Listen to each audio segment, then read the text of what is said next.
Do you know some people actually want to be happy, but are not very concerned about what makes you happy? I'll take that again. Some people want to be happy with you, but they are not concerned about what makes you happy. You find yourself in a relationship where you are always the reason your partner is happy.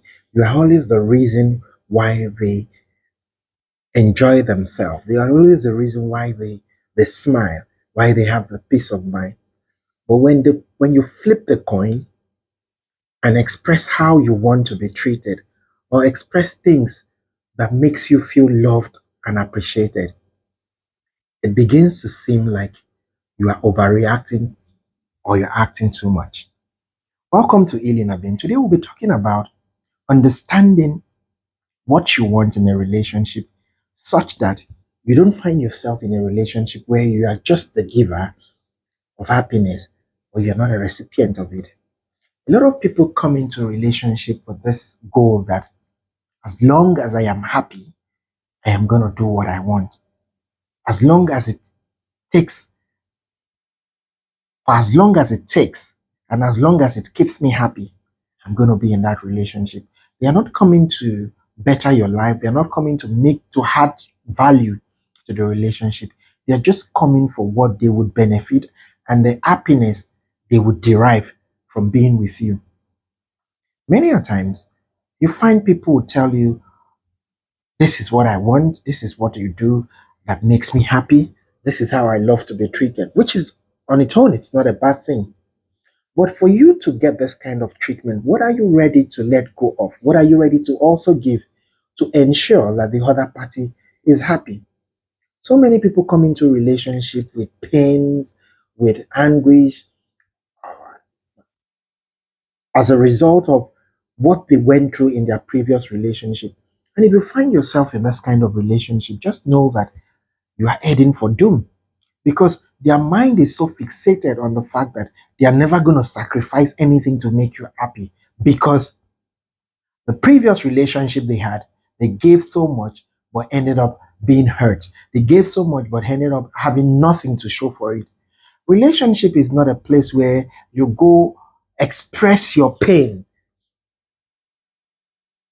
the pain of the previous relationship. Relationship is not a place where you go pour out your pain to make the other party feel the same thing you felt in the previous relationship. Have you ever noticed that there are some people they'll tell themselves that okay, I'm gonna take this heartbreak for as long as I can until I get into a relationship. The next person is gonna bear the brunt of it. Then I ask myself, why do you then want to be in a relationship if you're not going there to add value to your own self and value to the person you're dating? Some people have this mindset of unforgiveness that they carry the pain, they carry the grudge. Their everyday life is a reflection of the pain they felt in their previous relationship. Their everyday life is as a result of the trauma they experienced because they just want a place to dump their anger. They just want a place to dump their pain. They just want a place to dump their frustration. There's nothing you actually do to please this kind of people even when you are giving your best, even when you require very little from them, they don't seem to get it right. They don't seem to please you. So, if you find yourself in relationships like this, it is high time you start checkmating yourself. Do I want to be here to nurse somebody's pain? Or I want to take the exit door? The decision is yours. Because one thing you're never going to take from someone that is antagonistic or someone that doesn't forgive or forget or someone that is harboring pain is the fact that until they let go of that pain, they are never going to see anything wrong in what they are doing to you.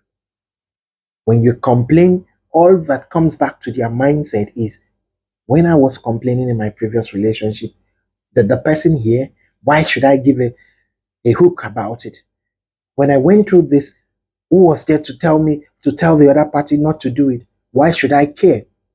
Forgetting the fact that it has nothing to do with the relationship.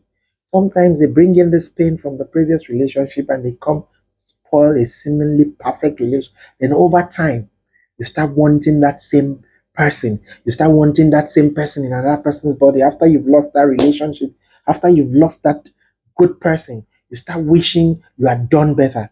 So it begins with now.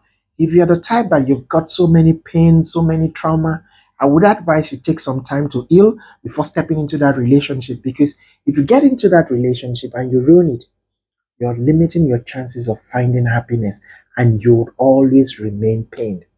So until we meet again, do have a wonderful day.